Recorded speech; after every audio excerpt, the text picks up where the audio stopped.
Hi Stackers, Sunday the 11th. Welcome back to Full Bore Silver. Beautiful day here in Texas. Super excited for tonight, 5 p.m. when the markets open back up. Man, we could rip. You can't miss any of these market opens on Sunday night. Now, we had Market Sniper and David Morgan on the Morgan Report. It was awesome. I believe that was yesterday that was dropped. It was like Ali Frazier, two titans in the industry.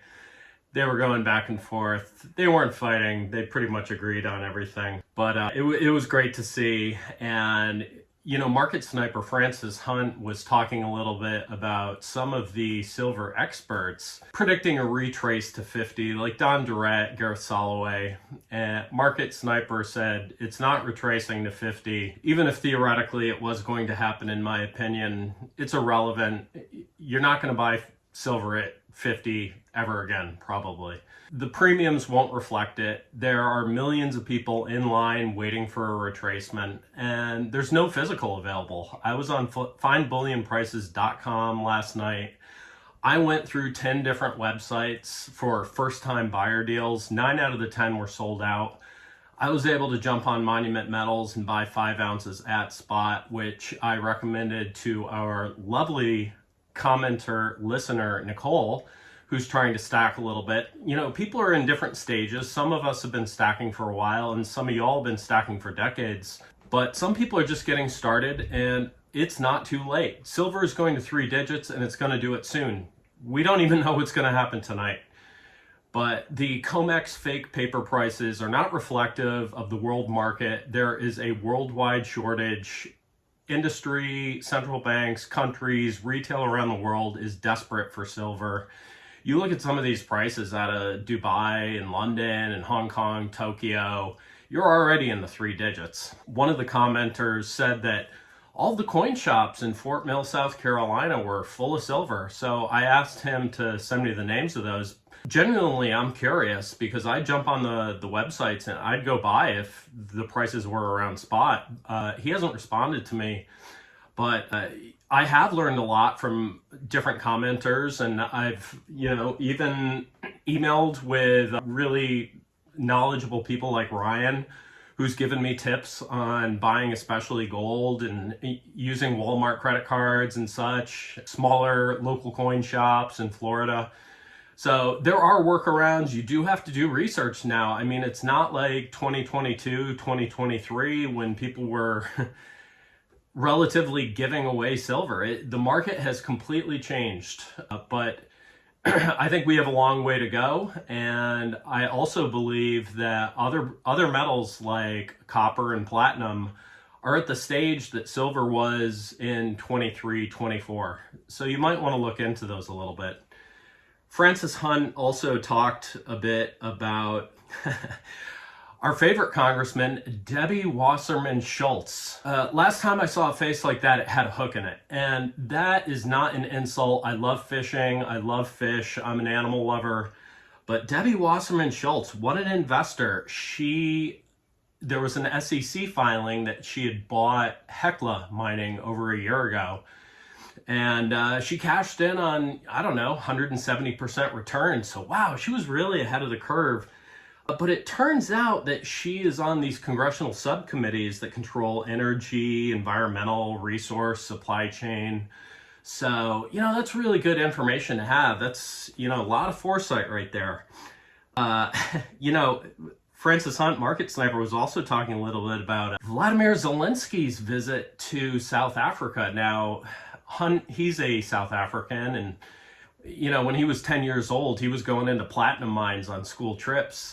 He's kind of a wealth of knowledge, but he was talking about how Zelensky went to South Africa and met with Cecil Ramaphosa, the leader in South Africa, the communist scumbag that chants death to the Boers and the white people. And there's even talk that Zelensky was interested in taking stake in Northam Platinum. So, platinum, great investment. All the smart forward thinkers are getting in on, the bottom, these troughs before the markets take off. And, I can't blame Zelensky. I mean, here's a guy, he was a great burlesque dancer. He was a comedian, and now he's a multi-billionaire. I believe he has $1.2 billion in offshore accounts. He's got 16 homes. He's got 3 jets. He's got 3 yachts. So, you talk about upward mobility, and what a side hustle being a dictator is. You cancel the elections and you're just sitting pretty. It is interesting that he has an apartment in Moscow, allegedly, and a Russian passport. So, and then most of his ministers are Shabbat Lubavitch. That's the Russian Jewish mafia.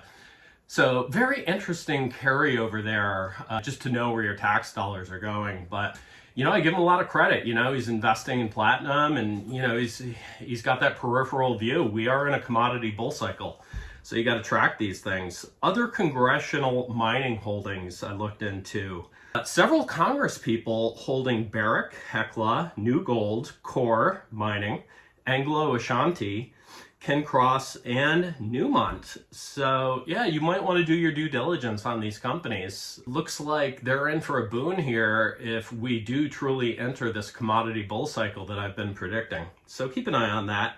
Another interesting one was Catherine Austin Fitts. She was on Capitalcosm. Now, she was George H.W. Bush's HUD secretary.